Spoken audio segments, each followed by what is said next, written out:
rate.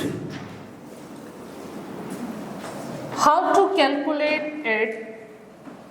इसका formula क्या है? देखो बेटे, अब तक आपने जितने क्वेश्चंस एग्जांपल्स की प्रैक्टिस की है उसमें आपने एक बात ऑब्जर्व की होगी, बल्कि जितने क्वेश्चंस सॉल्व किए वो जरा निकालिएगा, फाइंड आउट करिए, निकालो वो सारे क्वेश्चंस।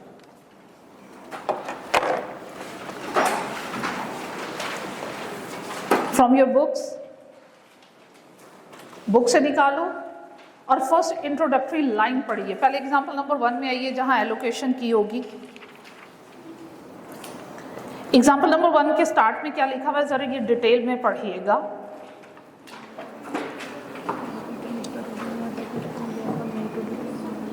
ये क्या लिखा हुआ यहां से पढ़ो, बजटेड एज फॉलो। आप इन क्वेश्चंस में गौर करोगे, एलोकेशन अपोर्शनमेंट और री अपोर्शनमेंट के लिए आपको बजटेड कॉस्ट गिवन है, एक्चुअल कॉस्ट गिवन नहीं है। ऐसा क्यों है? इफ यू रिमेंबर, मैंने आपसे production cost flow chart discuss किया था और उसमें हमने एक बात फाइनलाइज की थी कि डायरेक्ट मटेरियल और डायरेक्ट लेबर जो यूनिट्स को चार्ज करते हैं वो एक्चुअल होता है, लेकिन जो इनडायरेक्ट कॉस्ट यूनिट को चार्ज की जाती है वो एस्टिमेटेड होती है। और एस्टिमेटेड कॉस्ट कैलकुलेट की जाती है with the help of OAR। अब estimated cost if you want to calculate, definitely उसके लिए कौन सी इंफॉर्मेशन लोगे? बजटेड इंफॉर्मेशन को बेस बनाओगे, एक्चुअल इंफॉर्मेशन को बेस नहीं बनाओगे।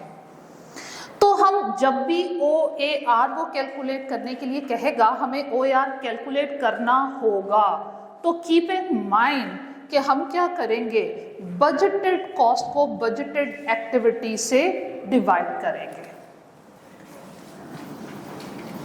कौन सी बजटेड कॉस्ट बेटे? जो रीअपोर्शनड हो चुकी हो, रीअपोर्शनड बजटेड कॉस्ट। रीअपोर्शन कॉस्ट मींस जो एलोकेशन, अपोर्शनमेंट और रीअपोर्शनमेंट प्रोसेस से गो थ्रू हो चुकी और आपके प्रोडक्शन डिपार्टमेंट में एक्यूमुलेट हो चुकी, वो वाली बजटेड कॉस्ट को आपने किससे डिवाइड करना है बेटे? आपने इसको बजटेड एक्टिविटी से डिवाइड करना है। अब बजटेड एक्टिविटी कोई भी ले सकते हो, किसको बेस बनाना ये क्वेश्चन में हमेशा गाइड करेगा। कभी आप यूज करोगे बजटेड लेबर आवर्स, कभी बेस बनाओगे बजटेड मशीन आवर्स को, और कभी बेस बनाओगे बजटेड यूनिट्स को, कभी प्राइम कॉस्ट का कोई भी कंपोनेंट हो सकता है, any component of prime cost. किसको बेस बनाते हुए आपने OAR कैलकुलेट करना है, ये क्वेश्चन में हमेशा गिवन होगा। और मैक्सिमम अवेलेबल ऑप्शंस क्या होते हैं बजटेड एक्टिविटी के बेटे? कभी आपको बजटेड लेबर आवर्स देगा, कभी बजटेड मशीन आवर्स देगा, कभी budgeted unit to be produce देगा, कभी प्राइम कॉस्ट के किसी भी कंपोनेंट को बेस बनाने के लिए कहेगा। प्राइम कॉस्ट में क्या कुछ इंक्लूड है? डायरेक्ट मटेरियल, डायरेक्ट लेबर और डायरेक्ट एक्सपेंसेस। देखो, अगर आप बजटेड लेबर आवर्स को बेस बनाओगे, आपके पास OAR का आंसर आएगा पर लेबर आवर। मशीन आवर को बेस बनाओगे तो आंसर आएगा पर मशीन आवर। यूनिट्स को बेस बनाओगे तो आंसर आएगा पर यूनिट। लेकिन जब प्राइम कॉस्ट के किसी भी कंपोनेंट को बेस बनाया जाएगा, हमें आंसर हमेशा किस में चाहिए होगा? परसेंटेज में। और जब परसेंटेज में आंसर चाहिए होगा तो आप इस फॉर्मूला को क्या करोगे? 100 से मल्टीप्लाई। क्या यहां तक बातों को फॉलो किया? Okay, tell me the formula for OAR। Budgeted cost कौन सा वाली? Reapportion divided by budgeted activity. Activity में वो किस किस को बेस बना सकता है? Budgeted labour hours, machine hours, unit to be produced, या फिर प्राइम कॉस्ट का कोई भी कंपोनेंट हो सकता है। Is it clear? ओके बेटे, अब OAR फाइंड आउट करने के 2 मेथड्स हैं।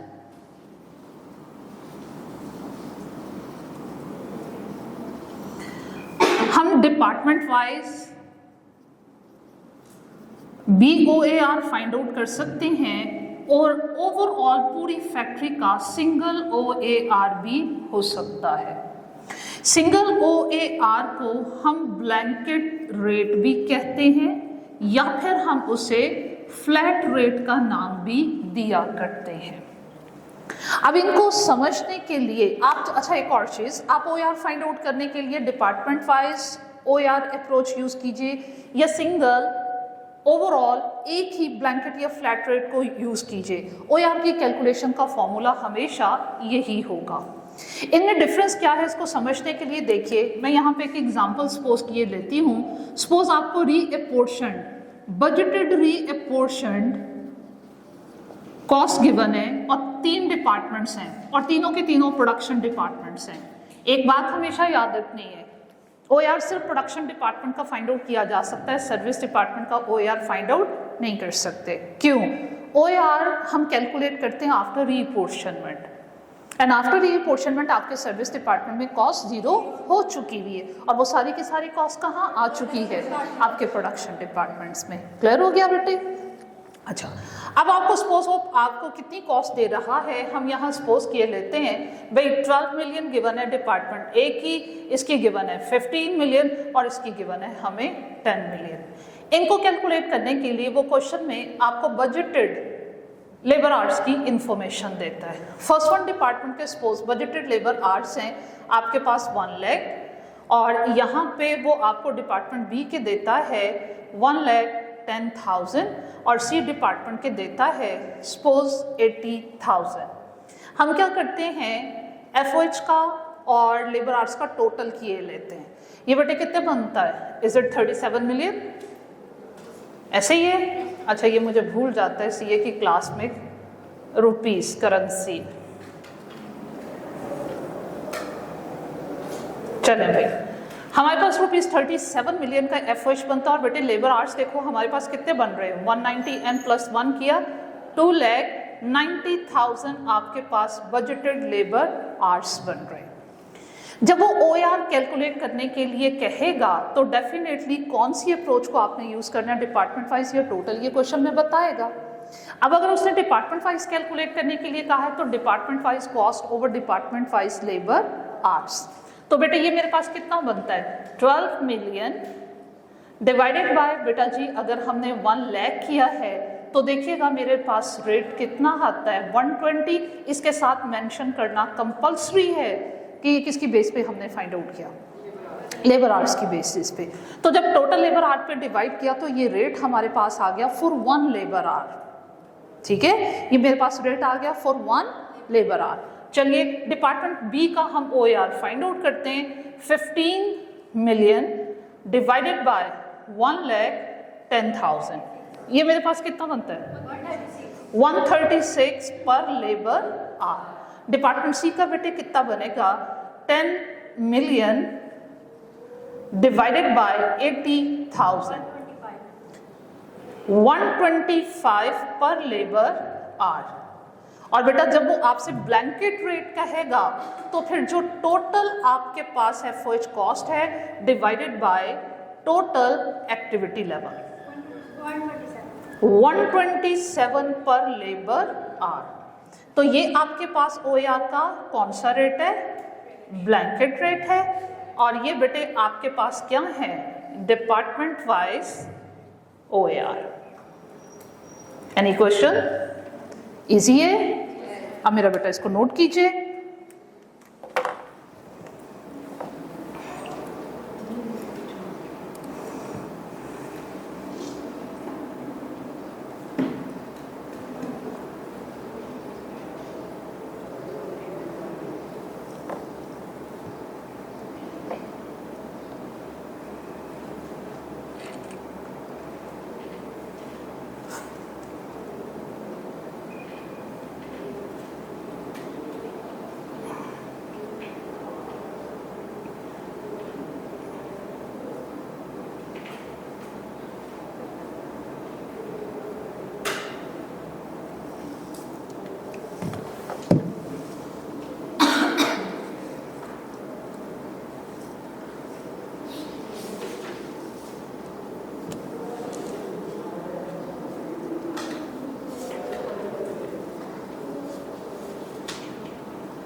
जी बेटा जी, इज इट क्लियर?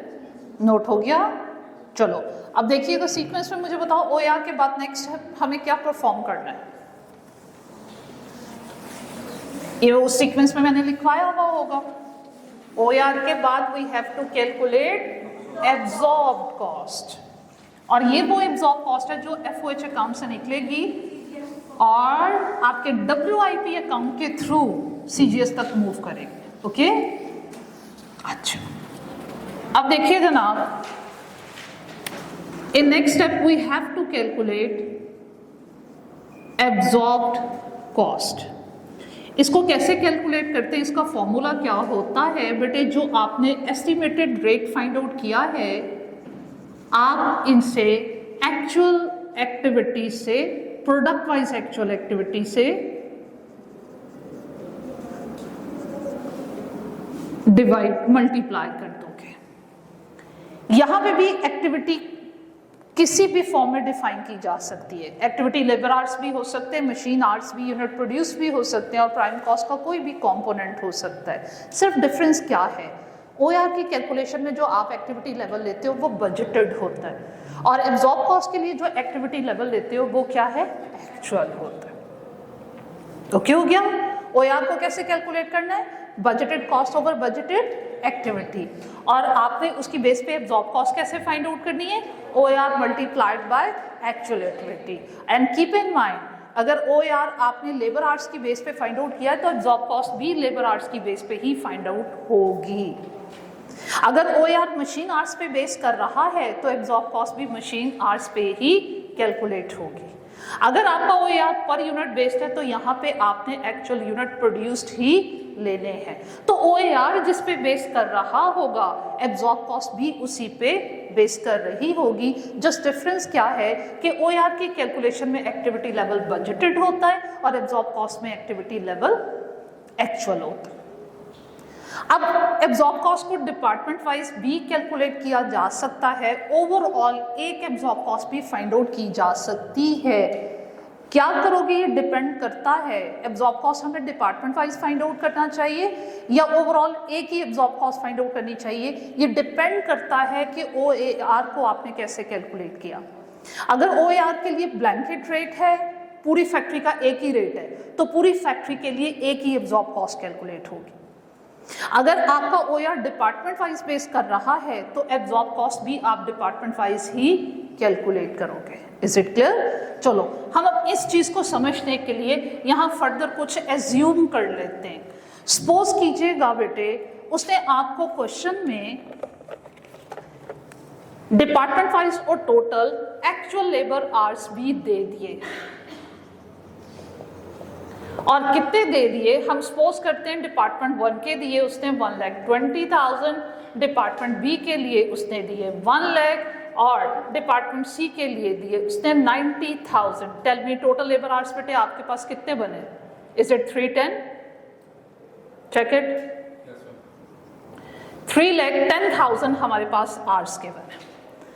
अब ये देखो, जब वो आपको कहेगा single absorb cost find out कीजिए, उसके लिए हमें OAR कौन सा लेना है, single rate, flat rate, blanket rate, जो पूरे फैक्ट्री के लिए एक रेट हमने फाइंड आउट किया टोटल इंफॉर्मेशन की बेस पे, और वो कितना रेट है हमारी इस एग्जांपल में 127।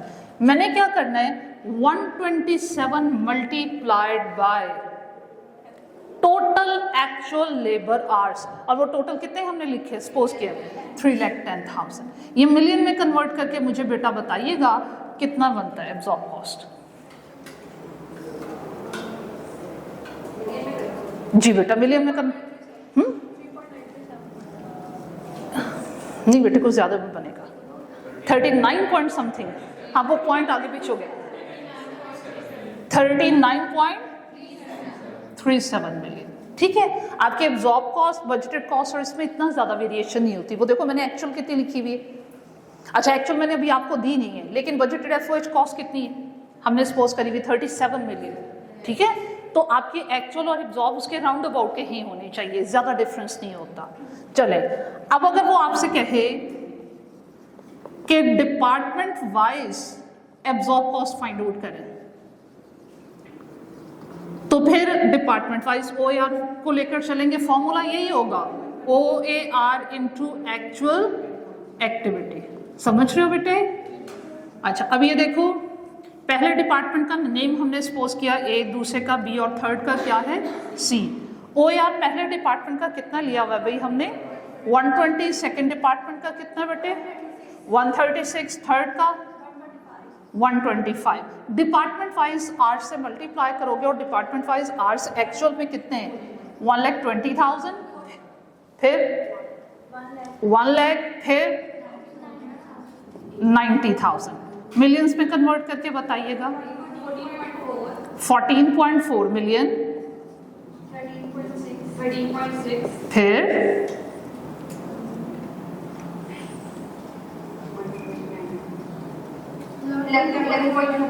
11.25। मेरा बेटा इसको सम अप करो।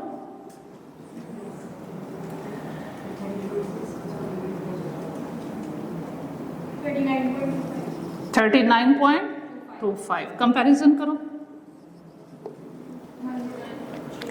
टोटल इनडायरेक्ट कॉस्ट पे कोई फर्क नहीं पड़ रहा, सब मेथड के चेंज होने से उनकी डिवीजन चेंज हो जाती है और कुछ भी नहीं होता। वहां आपने इनडायरेक्ट कॉस्ट को डिपार्टमेंट वाइज चार्ज किया है और यहाँ आपने ओवरऑल चार्ज कर दिया।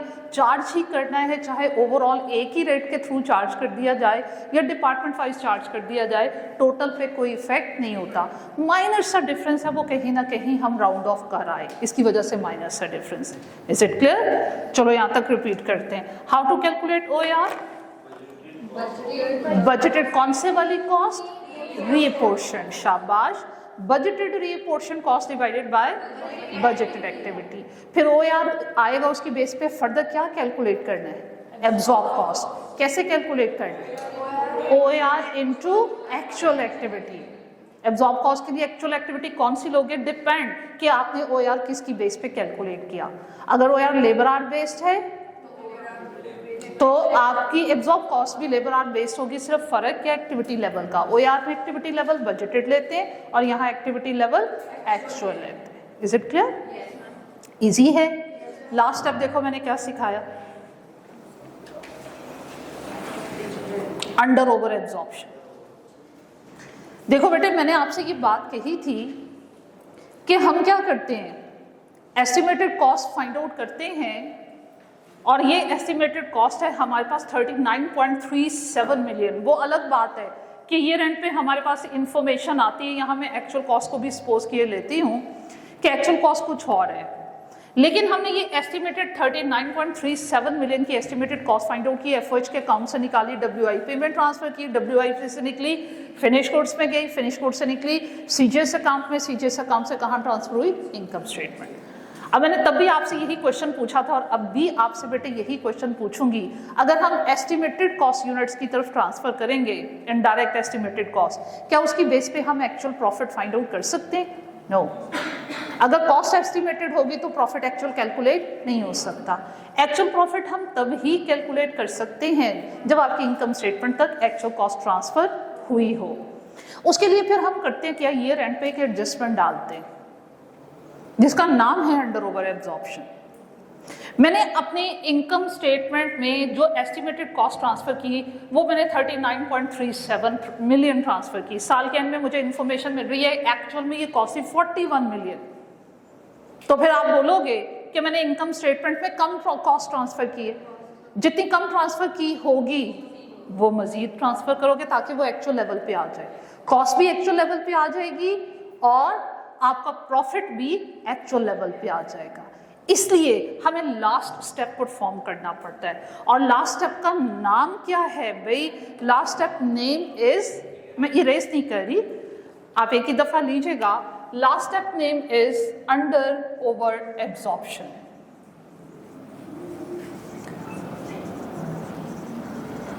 Under over absorption is basically the difference of absorbed cost minus actual cost. अब ये कैलकुलेट करने के लिए बेटे मुझे यहाँ पे एक्चुअल कॉस्ट को भी सपोज करना पड़ेगा।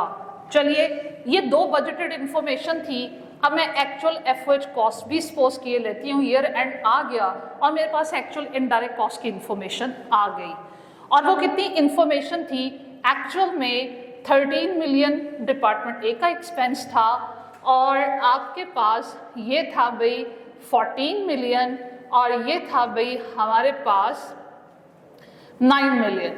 टोटल कितना हुआ भाई? Is it 36? तो भाई एक्चुअल में 36 मिलियन का एक्सपेंस इनकर्ड हुआ। अब वो आपसे कहेगा अंडर ओवर एब्जॉर्प्शन कैलकुलेट कीजिए, ये भी कितने टाइम्स कैलकुलेट होगा, डिपेंड कि आपने OAR और एब्जॉर्ब कॉस्ट कैसे फाइंड आउट की। अगर वो सिंगल थी तो ये भी सिंगल, अगर वो डिपार्टमेंट वाइज तो ये भी department wise. Is it clear? अच्छा, अब ये देखो बेटा, हम क्या करते हैं, पहले ओवरऑल कैलकुलेट करते हैं। ओवरऑल मेरे पास एक सिंगल एब्जॉर्ब कॉस्ट की वैल्यू कितनी आई है, 39.37 million minus actual 36 million, total कितना हुआ भाई? 3.37 मिलियन। अब इसको अंडर एब्जॉर्ब कहेंगे या ओवर एब्जॉर्ब? ओवर का मतलब होता है ज्यादा, अंडर का मीनिंग होता है कम। किसके पर्सपेक्टिव से? एब्जॉर्प्शन कॉस्टिंग के पर्सपेक्टिव से बताना है। अगर एब्जॉर्ब कॉस्ट ज्यादा हुई ओवर एब्जॉर्प्शन, अगर एब्जॉर्ब कॉस्ट कम हुई अंडर एब्जॉर्प्शन। अब इस सिचुएशन में देखो, एब्जॉर्ब कॉस्ट 39.37 मिलियन और एक्चुअल कम है, एब्जॉर्ब ज्यादा है। अगर ज्यादा है तो ये है मेरे पास ओवर एब्जॉर्प्शन।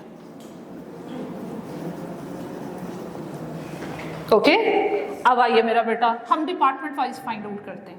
डिपार्टमेंट वाइज चलो यहीं पे इसके साथ कंपैरिजन करते हैं। ये डिपार्टमेंट वाइज मेरे पास एब्जॉर्ब कॉस्ट है माइनस एक्चुअल, और वो देखो हमने एक्चुअल कितनी सपोज करी, 13 मिलियन, फिर 14 मिलियन, फिर 9 मिलियन। चलें भाई डिफरेंस देखते हैं। ये कितने का डिफरेंस है? 1.4 मिलियन। ये कितने का डिफरेंस है? 0.4 मिलियन। ऐसे ये कितने का डिफरेंस है? 2.25 मिलियन का।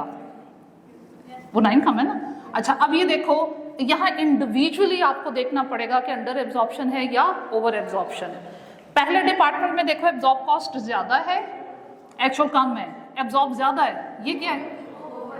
Over absorbed. यहाँ एब्जॉर्ब कॉस्ट कम है, ये क्या है? Under absorbed. यहाँ क्या है भाई? Over absorbed. अब मैथमेटिकली आपको मालूम है ना क्या करना है, जो सेम साइन होते हैं उनको ऐड कर देते हैं, जो डिफरेंट बिहेवियर होता है उसको माइनस। अब आप क्या करोगे? ओवर ओवर ऐड करके अंडर उसमें से माइनस करो।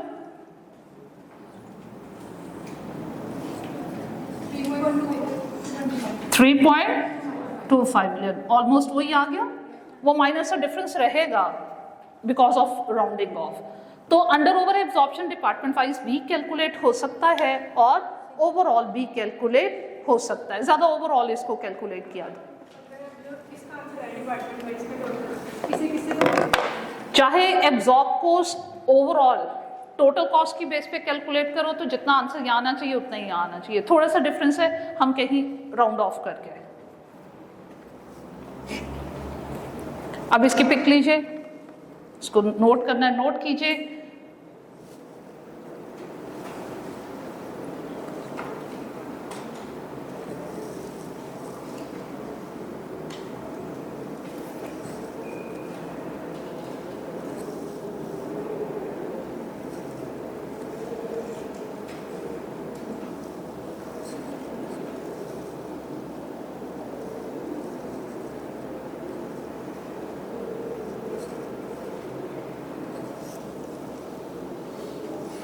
Is it okay?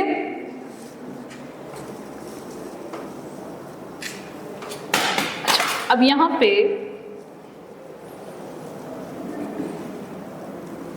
हमने अंडर ओवर एब्जॉर्प्शन कैलकुलेट तो कर लिया, अब इसे इनकम स्टेटमेंट तक पहुंचाना है और उसके लिए मुझे अंडर ओवर एब्जॉर्प्शन की एडजस्टमेंट डालना पड़ेगी इनकम स्टेटमेंट में।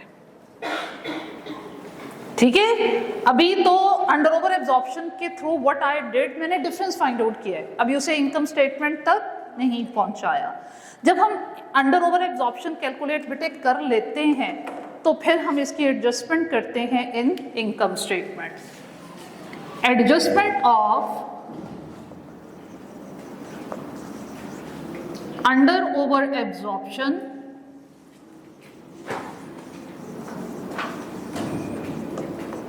इन इनकम स्टेटमेंट।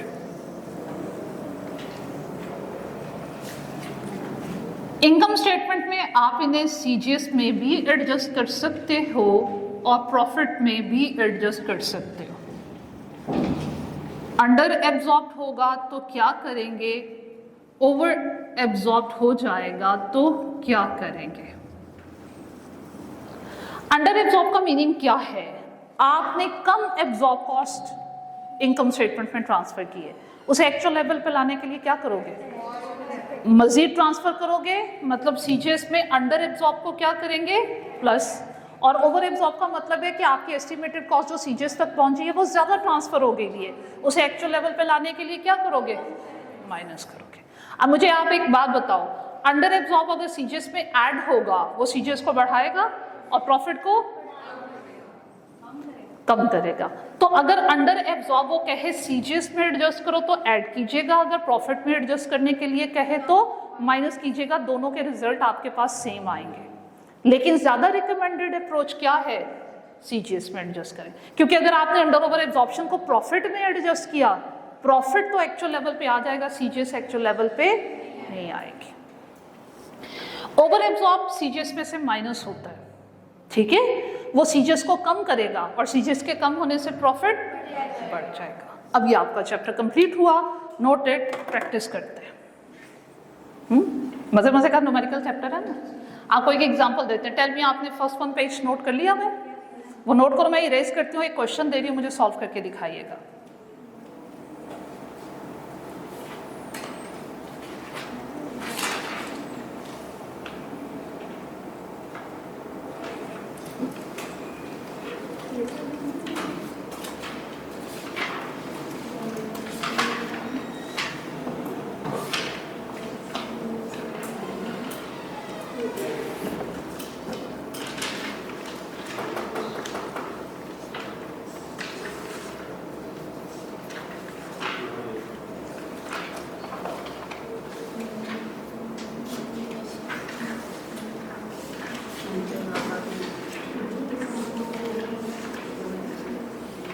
हाँ जी बेटा, नोट कर लिया, फर्स्ट पेज इरेज कर दें।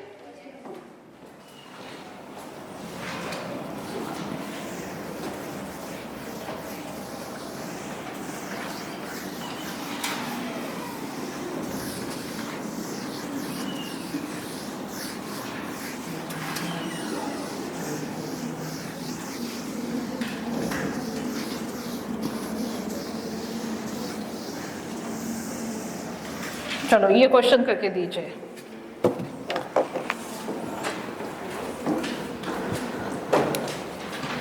बी, आपके पास दो डिपार्टमेंट्स हैं, एक एक्स है और एक वाई है। आपको इन दोनों डिपार्टमेंट की बजटेड इंफॉर्मेशन भी गिवन है और एक्चुअल इंफॉर्मेशन भी गिवन है। आपको बजटेड एफओएच और चलें इस दफ़ा हम सपोज किए लेते हैं मशीन आवर्स, और एक्चुअल में भी आपको यही इंफॉर्मेशन गिवन है। एस्टिमेटेड कॉस्ट डिपार्टमेंट वाइज उसने दी हुई है 3,50,000 सपोज, और यहाँ दी हुई है भाई 6 लाख। आर्ट्स उसने एज्यूम किए हुए हैं यहाँ पे 1,000 और यहाँ हम एज्यूम कर लेते हैं 3,000। इन एक्चुअल यहाँ पे कॉस्ट है भाई 4 लाख और आर्स आपको गिवन है इन एक्चुअल 1100। यहाँ सपोज करते हैं भाई कॉस्ट है हमारे पास 5,50,000 और आर्स है हमारे पास 2,500। Requirement is calculate department wise under over absorption.